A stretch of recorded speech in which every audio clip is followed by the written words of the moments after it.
Salut la team, comment vous allez? J'espère que vous allez bien. Chez moi, ça va très bien. On se retrouve à nouveau dans cette vidéo, bon, dans une nouvelle vidéo qui en fait est une suite de la précédente vidéo. Si vous avez suivi comme la vidéo précédente où je faisais la mise au point de notre programme, pour ceux qui ne savent pas, la mise au point, c'est comment les rectifications des petites bugs, les petites améliorations non indispensable, mais quand même très utile là pour nos différents utilisateurs. Cette partie de la vidéo était censée être intégrée en fait à la vidéo précédente, mais à la fin, j'étais vraiment claqué. Oui, je sais que beaucoup en fait n'ont pas vu la partie où je disais, mais c'est pas grave en fait. J'ai l'habitude quand même, d'accord? Donc, dans cette vidéo, nous allons carrément reprendre en fait la dernière partie de notre mise au point qui est la sécurité informatique. Effectivement, pour tout créateur en fait de programme ou d'application, peu importe que ce soit un site web ou une application comme nous l'avons fait, la sécurité en fait est une notion indispensable en fait pour votre programme. Tout programme est sujet à des attaques informatiques, ok? Cela signifie que si par mégarde en fait votre système, votre programme en fait, subit en fait une infiltration malveillante, vous devez quand même vous assurer que les données de vos utilisateurs sont quand même assez sécurisées. Pour ça, il existe un règlement, le RGPD, qui donne en fait les différents termes et conditions pour la protection des données utilisateurs. D'accord? Alors, dans cette vidéo, je ne vais pas carrément vous lire en fait la documentation du RGPD, mais je vais vous apprendre quand même à sécuriser vos mots de passe parce que une infiltration mais je vais vous apprendre quand même à sécuriser vos mots de passe parce que le mot de passe est la pierre angulaire de tout programme. D'accord? Sachez qu'en réalité, les études montrent en fait que 80% en fait, des personnes utilisent pratiquement les mêmes mots de passe dans leurs différents services. Par exemple, il est très courant qu'une personne en fait, utilise le même mot de passe sur Facebook, Insta et Twitter.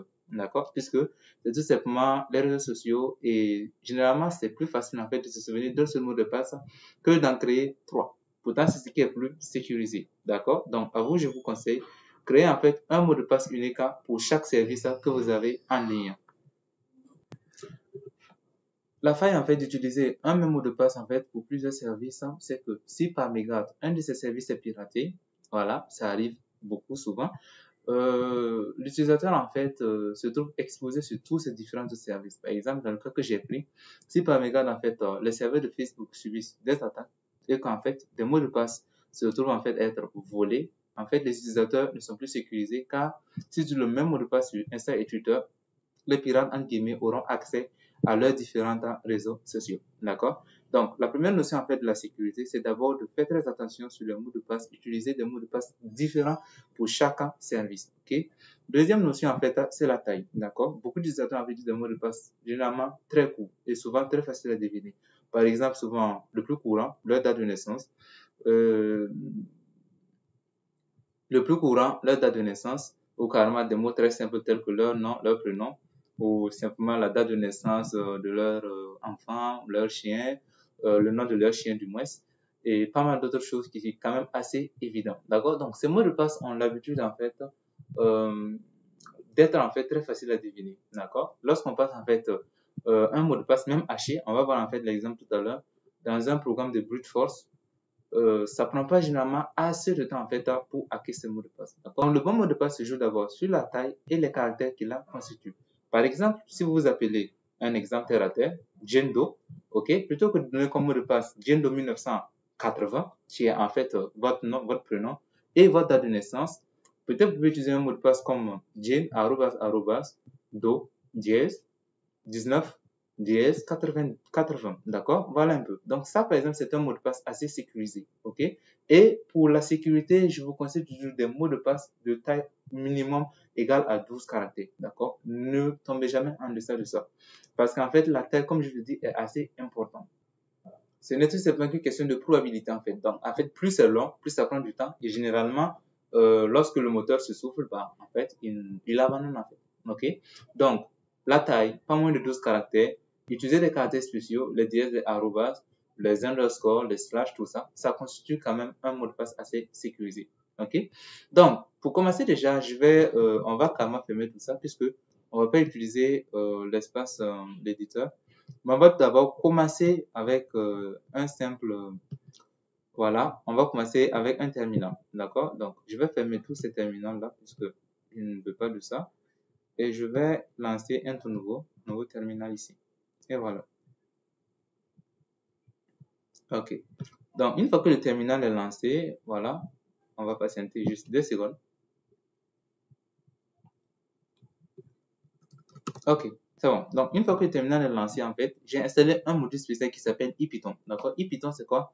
C'est tout simplement un module qui permet d'avoir un shell interactif Python. D'accord? C'est très intéressant, en fait, d'utiliser que le shell classique de Python. Ok? Vous pouvez lancer le shell classique Python en tapant juste Python. Et voilà. Donc, il lance en fait le module installé par défaut. Rappelez-vous, si vous avez installé plusieurs versions de Python, il va falloir spécifier la version en mettant juste un pi- et vous mettez tout simplement le numéro de la version. Par exemple, la 3.10. Et vous lancez et normalement, ça doit aller. Ah, évidemment, je suis toujours dans un shell Python, il va falloir que je sorte devant. Et là, vous allez taper pi, comme je l'ai dit, 3.10 par exemple, si c'est la version 3.10 que vous voulez lancer, ou 3.9 si c'est la version 3.9. Et lorsque vous allez taper sur entrée, voilà, il relance en fait le shell. Mais moi, je ne vais pas utiliser ce shell-ci, je vais utiliser le shell là, IPython. Donc, je vais nettoyer ma console. Je vais lancer juste un IPython de cette façon. OK?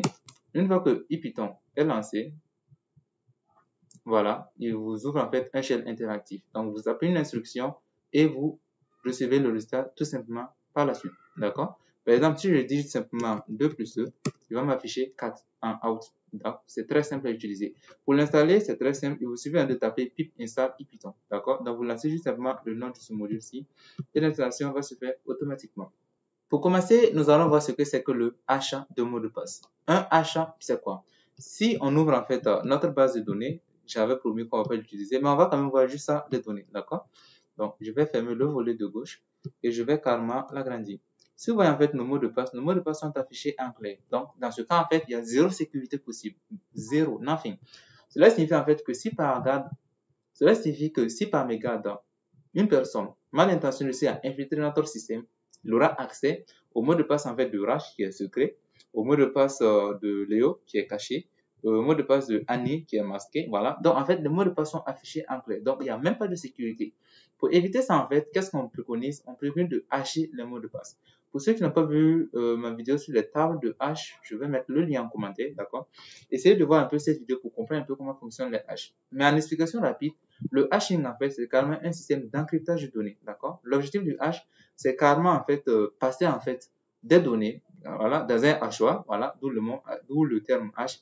Et le hachoir va broyer carrément le système, d'accord? Il va broyer carrément les données qui lui sont passées et va retourner ce qu'on va appeler une signature. Les signatures, c'est quoi? C'est carrément une donnée. Il reçoit une donnée avec une taille fixe, voilà. Peu importe, en fait, la chaîne qui lui est passée en amont. En aval, en fait, il vous retourne toujours la même taille. D'accord? La signature reste toujours la même. Maintenant, les caractères changent en fonction, en fait, du thème qui lui est passé. Donc, c'est dit que si vous achetez un mot de passe de 5 caractères, par exemple, si vous utilisez en fait un hash de signature 32, il va vous retourner forcément 32 caractères. Et même si vous achetez un mot de passe de 10 000 caractères, il vous retourne toujours en fait un achat de 32 caractères. Donc, c'est ça la signature. Okay? Maintenant, le hash, en fait, a l'avantage de ne pas avoir un algorithme de retour. Je m'explique. Lorsque vous hachez le mot de passe, il n'y a pas de solution, en fait, pour récupérer, en fait, le mot de passe initial. Je ne sais pas si vous comprenez. Par exemple, si vous hachez le mot de passe secret, il va vous retourner, en fait, des suites de caractères, voilà, des suites de caractères selon sa signature. Par exemple, si c'est un encrypteur, en fait, de 32, il va vous donner, en fait, 32 caractères. Voilà, 32 caractères aléatoires, ok, sachez-le, c'est aléatoire. Et si vous rehachez le même mot de passe, il vous donne toujours la même suite de caractères, ok. Maintenant, il n'y a pas de solution en fait pour récupérer le mot de passe initial. C'est comme un hachoir. Une fois que vous hachez la viande, par exemple, vous ne pouvez plus récupérer le morceau entier. Il n'y a pas de solution. Vous pouvez essayer de le coller, mais vous n'allez pas récupérer le morceau entier. Alors, comment est-ce que nous, par exemple, ici, nous allons faire pour retrouver en fait le mot de passe de l'utilisateur? Puisque, rappelez-vous, l'utilisateur, quand il arrive, il ne va pas rentrer le mot de passe haché, mais il va rentrer en fait son mot de passe qu'il a entré pour s'inscrire. Par exemple, Rachid va rentrer secret. OK? Alors, pour trouver ça, c'est très simple. On prend, lorsque vous avez entré son mot de passe, on va utiliser le même algorithme de hash, voilà, puisqu'il y en a plusieurs, on va les voir tout à l'heure. On va rehacher le même mot de passe. Étant donné que c'est le même mot de passe, ok, et que c'est le même hachoir qu'on utilise, qui est notre algorithme, d'accord, il est censé nous retourner forcément les mêmes suites de caractères. Donc, ce qu'on fait, c'est simple. On va demander à Rachid de rentrer son mot de passe. Il va rentrer en fait secret. On va hacher secret. On va comparer en fait le résultat du hash au résultat qu'on a enregistré à l'intérieur. Et si ça correspond, on dit qu'il a entré le bon mot de passe et ça passe. D'accord?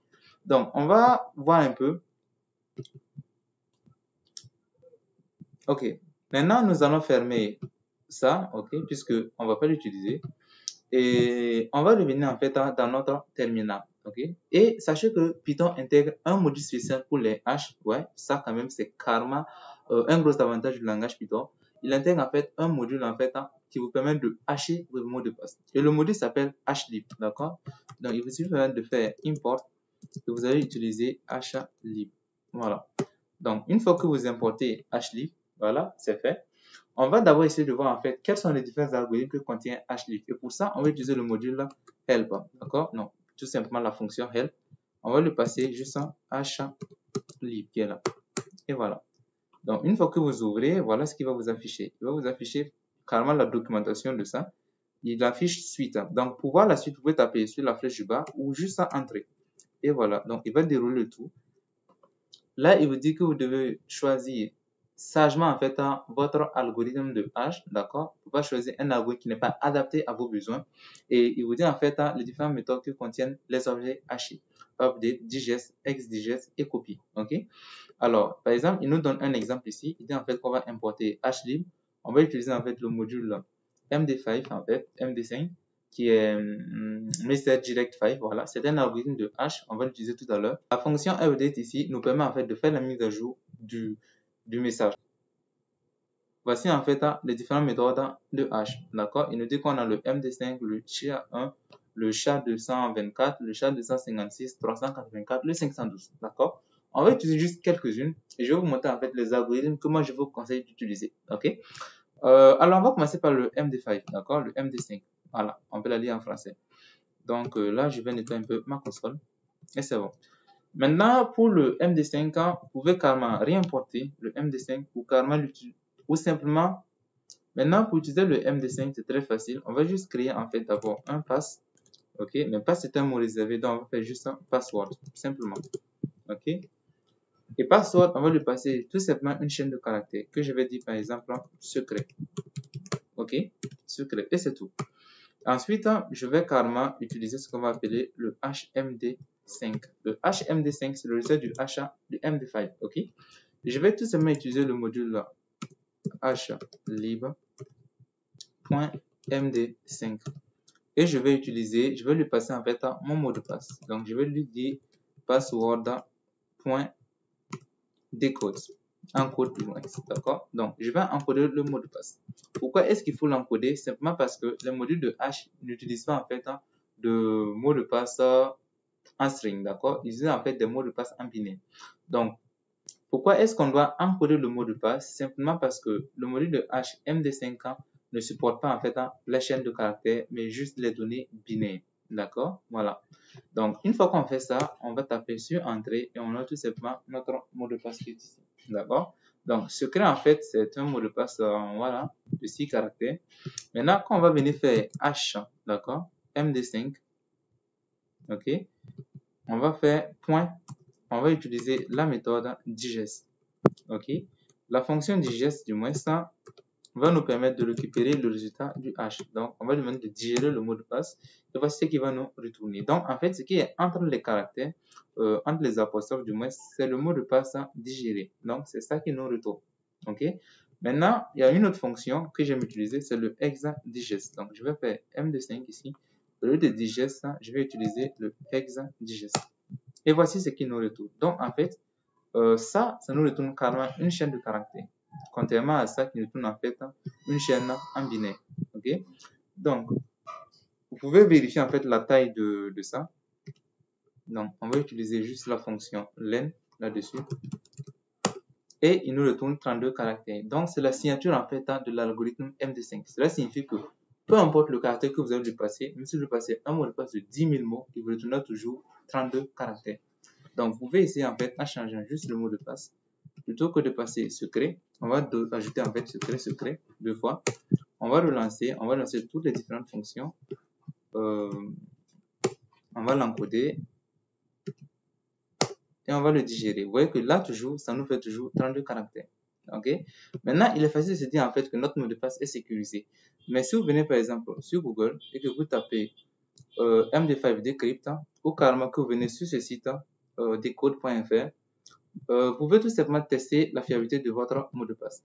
Par exemple ici, si je viens, je copie le résultat de mon hash ici, secret, que je viens, je colle ici, et je lui demande en fait de décrypter. Voilà. Après quelques secondes, il m'affiche le mot de passe secret. Par contre, en fait, si vous utilisez en fait le hash du mot de passe secret, ok, cela va prendre beaucoup plus de temps puisque rappelez-vous, il est 2 fois plus long en fait que le premier. Voilà, c'est le double en fait, il fait 12 caractères. Donc, quand vous allez la passer en fait dans ce module en fait pour qu'il essaie de la découvrir, donc il tourne un peu, mais il affiche quand même. Donc, il m'affiche en fait le mot de passe secret. Donc, cela signifie par exemple que si on essaie en fait de sécuriser le mot de passe avec MD5, il suffit que l'utilisateur ait carrément la signature. Ok. Il va vérifier la taille des caractères, il va tourner sur 32, il saura que c'est un mot de passe type MD5. Il va venir tout simplement sur un module en fait de décode, il va lancer juste ça ici et il va demander à décrypter. Et quelques secondes après, il tombe sur ça, secret, et c'est tout. Donc, l'algorithme MD5 en fait n'est plus utilisé depuis fort longtemps en fait pour la sécurité des mots de passe. Alors, après le MD5 en fait, on a le SHA-1, ok, qui est également dans le module HLib. Donc, on peut taper HLib ici. On va appeler juste le SHA-1. On va lui passer également, voilà, un mot de passe. Donc, on va préciser en fait, on peut déjà entrer en fait password ici. Ok. Mais si on lance un ici, en fait, il va planter puisque ça, c'est carrément une chaîne de caractères. Donc, pour passer une chaîne de caractères directement ici en binaire, on peut précéder carrément les guillemets de la lettre B. Donc là, si je viens faire ici, je fais B. Voilà. C'est égal, en fait, à faire ça, point encode. Donc, je peux également venir ici faire juste ça, point encode. Ça va marcher de la même façon. Si vous mettez le B, vous pouvez enlever le encode. Ok. Donc, soit vous utilisez l'un ou l'autre. Donc, par exemple, ici, j'ai pas besoin de ça. Ok. Et si je lance ainsi, ça va fonctionner correctement. Mais comme je veux passer plusieurs étapes, je vais automatiquement en fait demander à ce qu'il la digère. Donc, on va faire exa digest. Ok. Et là, si je valide, voilà ce qui me retourne. Ok. On va essayer de tester en fait ça pour savoir un peu si l'algorithme SHA-1 est mieux en fait que ça. Déjà, on peut tester en fait la taille des caractères. Donc, si je viens ici et je vérifie la taille des caractères avec la fonction len, il me dit que ça fait 40. Donc, vous voyez en fait que en taille de caractère déjà, il est un peu supérieur au MD5. Donc, ce qui signifie qu'il est plus sécurisé que le MD5. Ok. Donc, on peut comme venir en fait sur notre algorithme de décryptage. Attention, là, on est sur le MD5. On va venir ici, on va switcher sur le SHA-1. Et voilà. Donc, ici, ce qu'on va faire, c'est qu'on va passer un peu ça. On va demander à ce qu'il décrypte. Et là, vous allez patienter juste un instant. Et normalement, il affiche mot de passe, password, d'accord? Donc, password, c'est carrément ça, c'est le mot de passe qu'on a encodé, qu'on a passé en fait à l'algorithme de hash. Donc, ce qui signifie en fait que le SHA-1 également n'est pas très sécurisé. Par contre, attention, il est toujours utilisé dans pas mal de services. Alors, pour bien utiliser en fait cet algorithme, par exemple, le SHA-1, il est conseillé d'utiliser ce qu'on va appeler un cercle cryptographique. Le cercle cryptographique, c'est quoi? C'est carrément en fait une donnée supplémentaire qu'on ajoute aux données de l'utilisateur pour hasher. Par exemple, ici, on a haché simplement password. Ok. On peut ajouter en fait un cercle cryptographique. C'est-à-dire, on va ajouter une suite de caractères à password pour l'encoder. Par exemple, si je relance ça ici, plutôt que de faire password, je vais tout simplement faire password. Par exemple, je dis 1, 2, 3. On suppose que l'utilisateur entre password comme mot de passe et nous, on ajoute 1, 2, 3. D'accord? Donc, si on fait la digeste de ça, voilà, il nous retourne ça.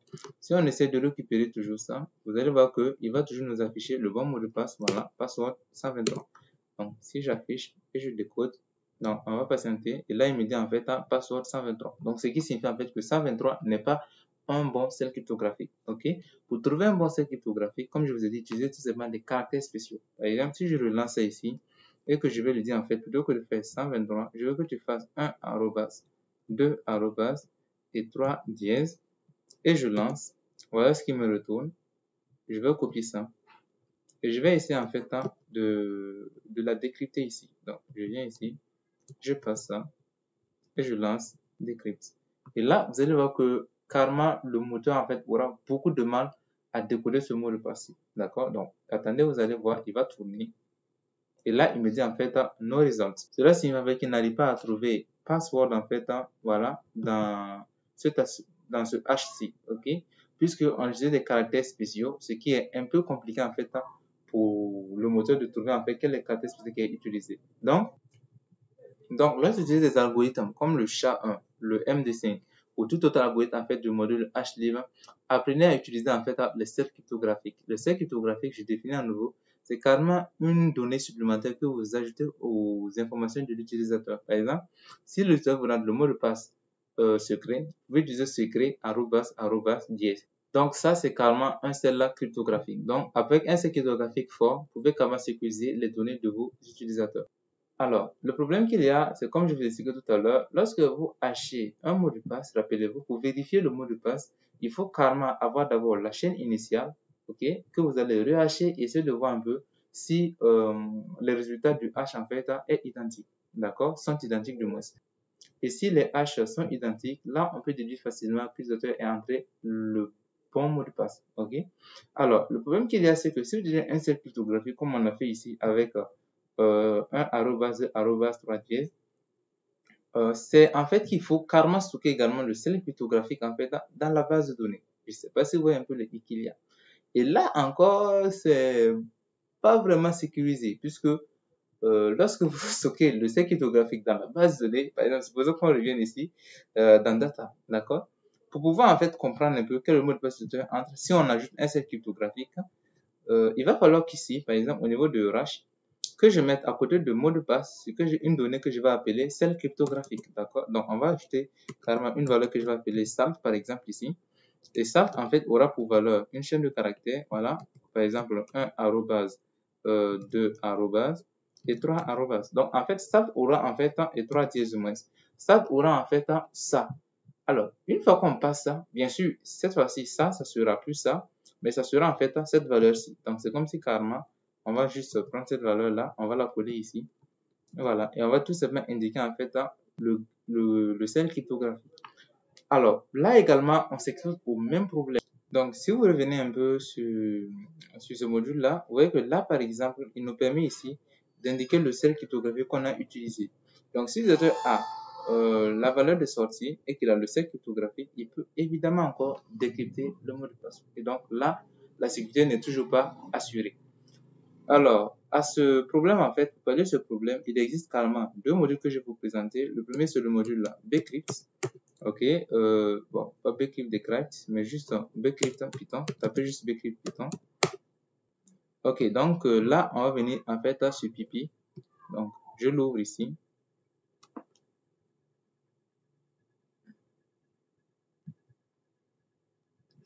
Et voilà, il nous explique en fait l'utilisation du module Bcrypt. Donc, d'abord pour l'installer, c'est simple, pip install Bcrypt, facile. Et là, voilà les mots d'installation. Et voici en fait une première utilisation en fait du mot de passe. Donc, avec le module Bcrypt, c'est très simple. Vous l'importez, voilà, vous encryptez vos données, voilà. Ensuite, vous allez hasher. Donc, pour hasher, on utilise simplement la fonction hash password, ok. On va lui passer le mot de passe et on va lui demander à Bcrypt en fait de générer son propre cercle cryptographique. L'avantage, c'est que cette fois-ci, on n'a nul besoin en fait de stocker en fait le cercle cryptographique qu'on aura généré dans notre base de données, d'accord.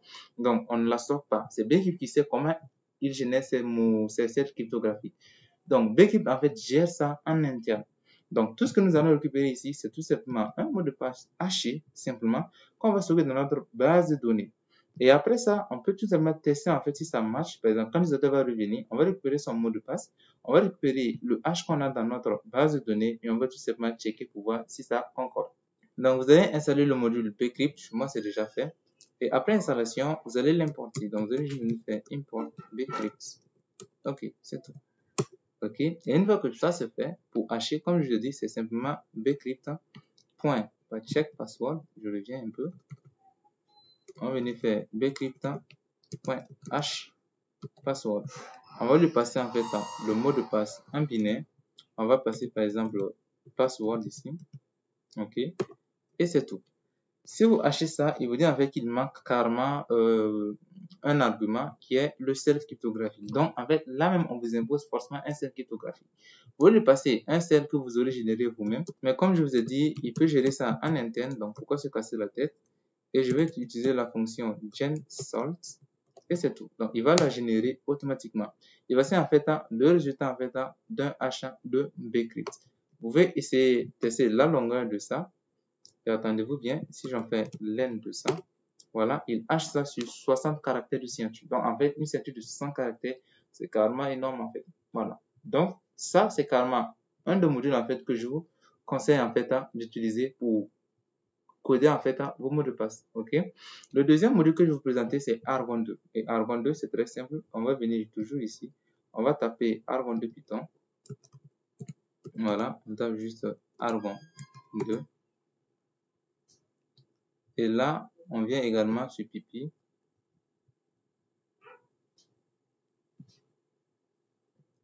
Et pour l'installer, c'est très simple. On va juste faire pip install argon 2 cffi.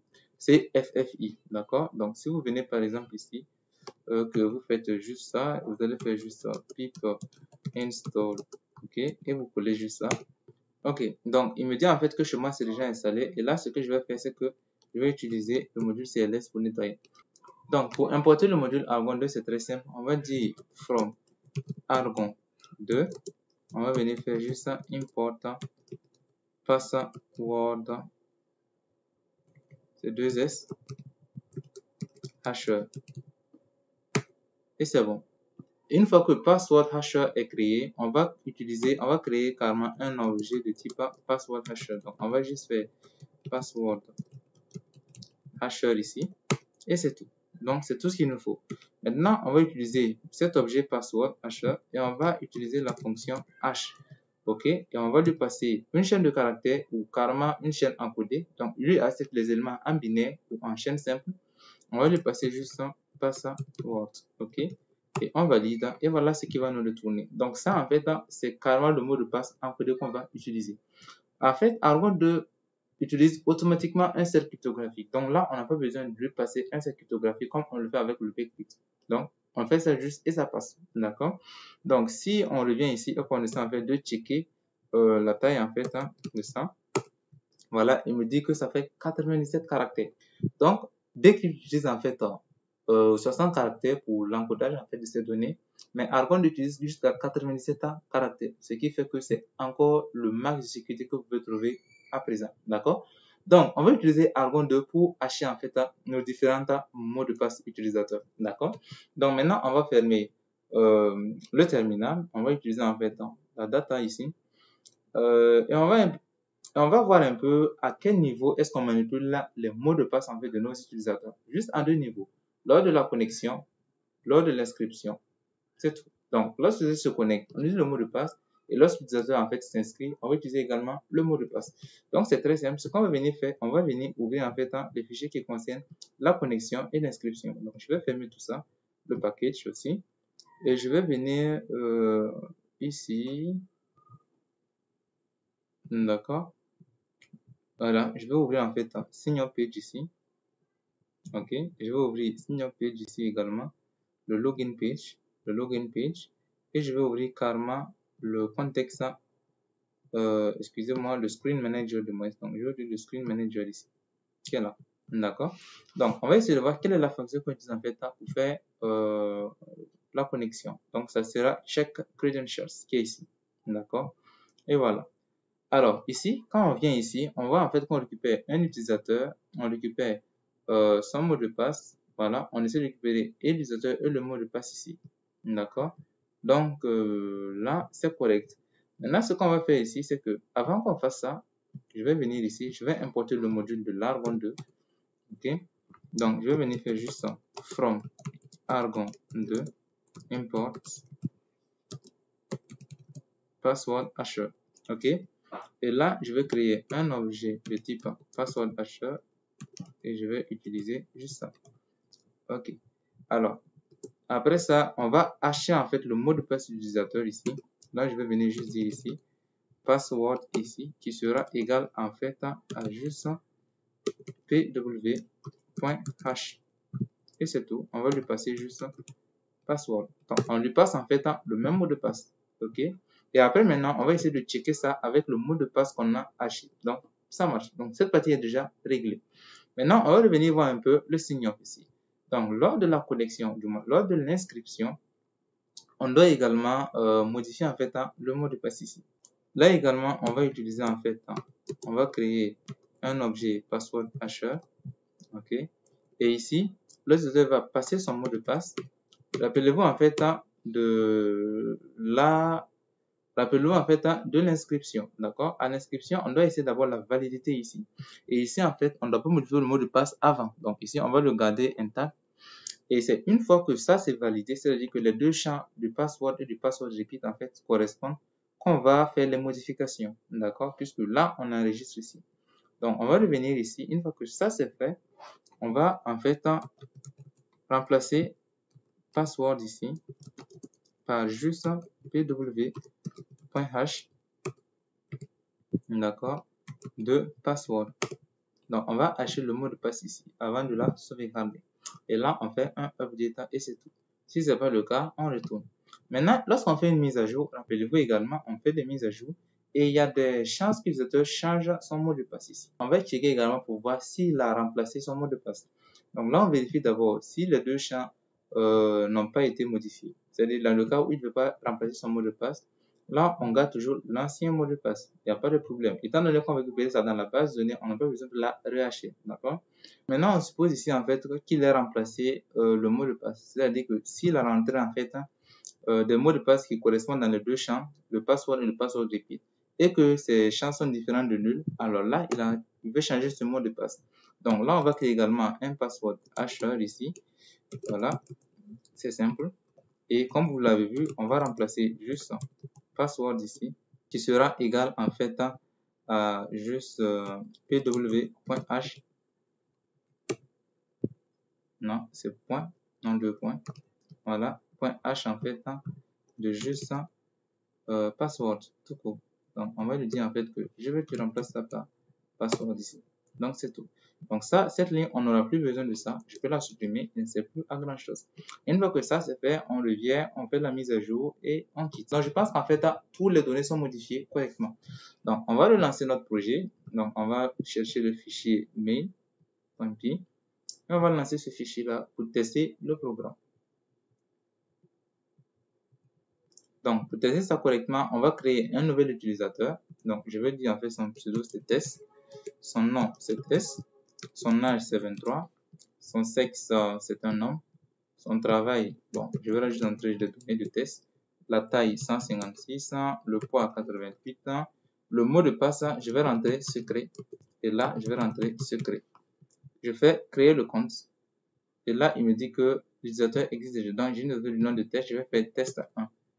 Je vais faire créer le compte et c'est bon, le compte a été créé. Maintenant, on va revenir dans la base de données ici et on va aller chercher notre dernier utilisateur qu'on a créé. Donc, je vais rabattre un peu ça. Voici son mot de passe qui est là. Donc, un mot de passe fortement encodé qui est ici. Donc, lorsqu'un pirate en fait tombe sur ce mot de passe, franchement, il va en baver. Même s'il réussira à la décoder, il va vraiment en baver. D'accord? Donc, si vous associez le hash de mot de passe avec la sécurité de la taille et des caractères spéciaux, voilà, vous avez carrément assuré en sécurisant votre mot de passe. D'accord? Donc là, par exemple, voici la taille qu'il donne. C'est 97 caractères, ça marche. On va relancer le projet à nouveau. Excusez, je vais voir si ça fonctionne correctement. Je vais nettoyer ça et je vais relancer à nouveau ça. Donc, on va venir dans connexion. On va essayer de connecter en fait un test 1. On va lui passer secret et on va connecter. Il me dit en fait utilisateur non trouvé. Et voilà. Donc, pourquoi est-ce qu'il dit utilisateur non trouvé? C'est correct. Puisque lorsqu'il va hacher secret, en fait, il faut qu'on ait une fonction en fait, de vérification ici. Voilà pourquoi je voulais venir voir dans Check Credentials. Ici, il ne suffit pas juste de faire ça. D'accord? Ce qu'on va faire, c'est que on va plutôt revenir ici. OK? Et on va récupérer le mot de passe en fait de notre utilisateur. Donc, on va modifier un peu ça, puisqu'il nous faut en fait le mot de passe qui est stocké ici. Il nous faut ce mot de passe là pour pouvoir utiliser la fonction verify pour vérifier que le mot de passe correspond.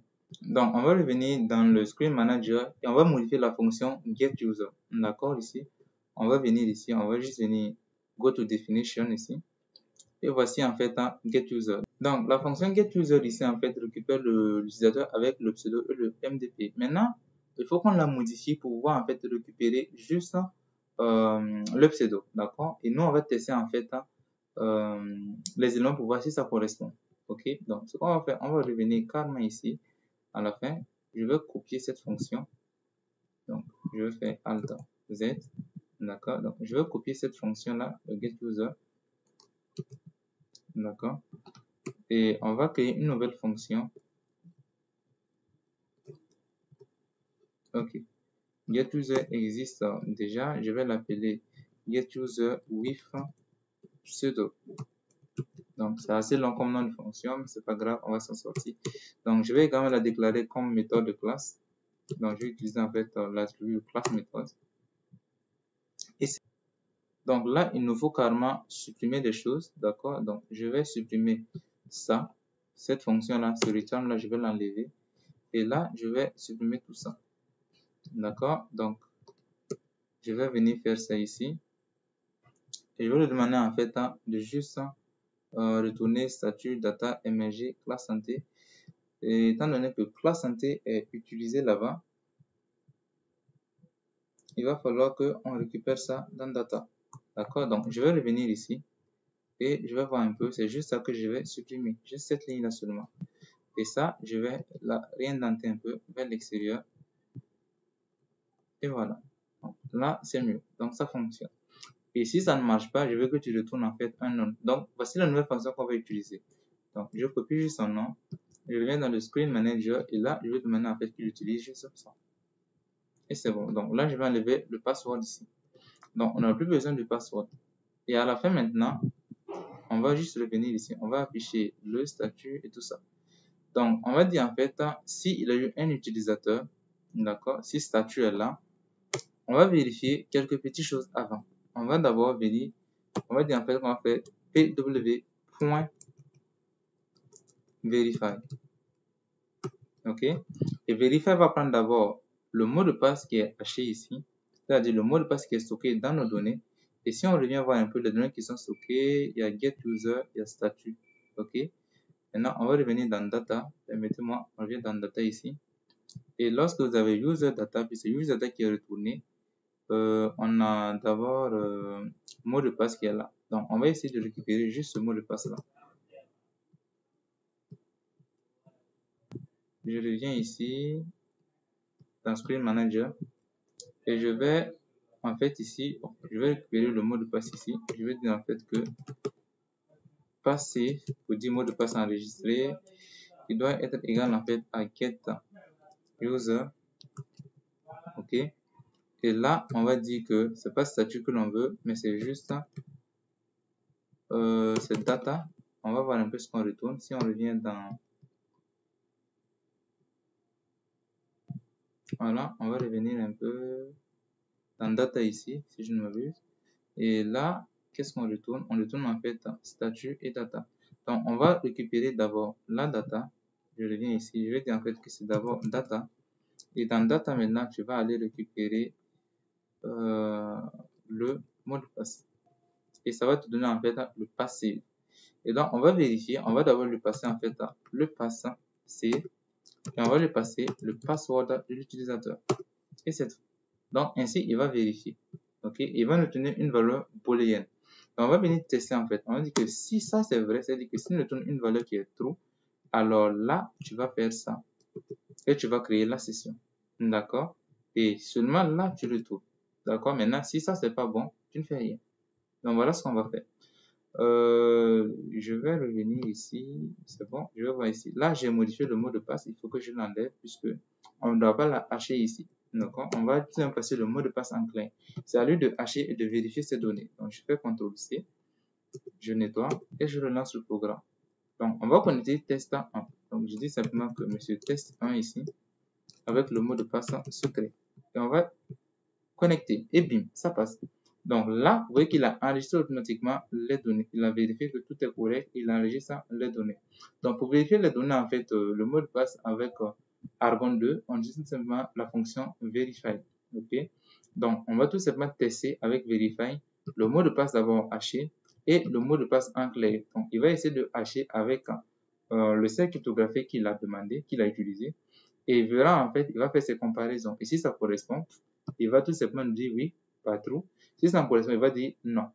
Cela signifie par exemple que si j'arrête l'application et que je la relance, voilà, là, je suis déjà connecté, je vais déconnecter, je vais aller sur la page de connexion et je vais essayer en fait de tester avec test 1, d'accord? Je vais mettre en fait caché et là, si je lance, rien ne se passe et là, il plante, d'accord?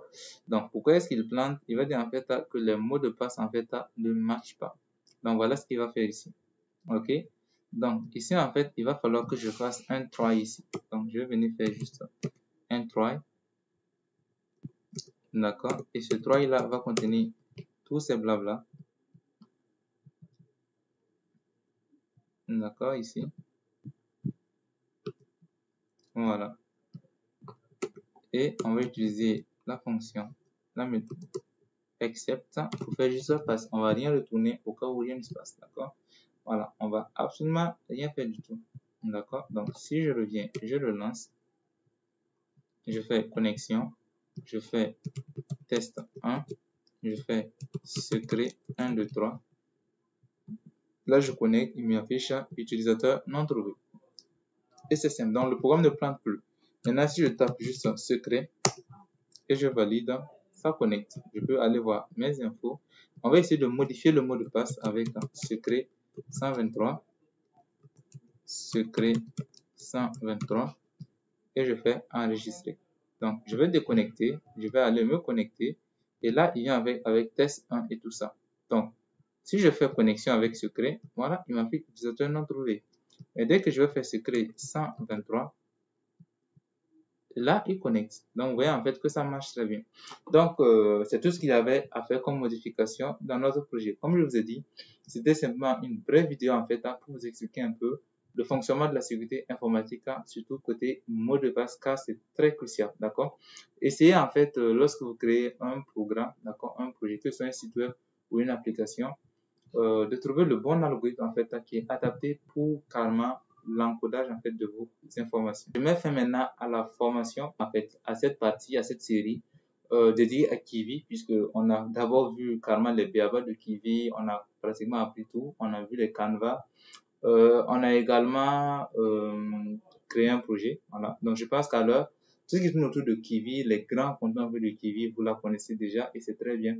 Maintenant, la prochaine étape, je vous encourage surtout à créer vos projets personnels, d'accord? Essayez de créer un projet. Prenez déjà ce projet-ci, voilà, en solo, sans la vidéo, et vous essayez de créer ça vous-même, d'accord? N'hésitez surtout pas à créer.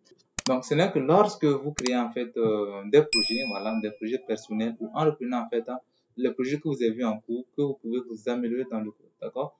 En programmation, en fait, le maître mot en fait de la progression, c'est tout simplement développer, développer, développer, encore développer, d'accord? Ce projet-ci, même moi, en fait, je peux encore la reprendre et voir est-ce qu'il y aurait pas en fait des solutions de mieux coder ça, d'accord?